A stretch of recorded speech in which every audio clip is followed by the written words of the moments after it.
ఎప్పుడు లక్ష్మీదేవి మన ఇంట్లో ఉండాలి అంటే ఆచార సంప్రదాయాలు కొన్ని పాటించాలి. మొహమాటం లేకుండా చెప్పుకుందాం.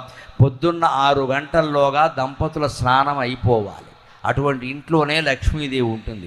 7ంటికి 9ంటికి లేస్తే ఉన్న సంపదలు కూడా గోక్కుపోతాయి, అనుమానం ఏం లేదు.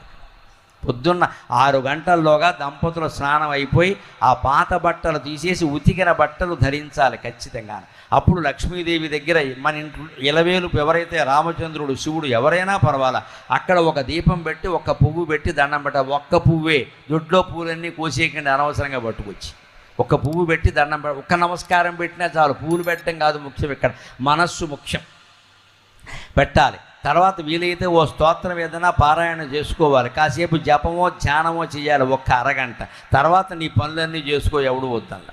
మళ్ళీ సాయంత్రం స్నానం చేయాలి. కనీసం ముఖమైనా కడుక్కోవాలి నీళ్ల కొరత ఉంటే. మళ్ళీ దేవుడి దగ్గర కూర్చో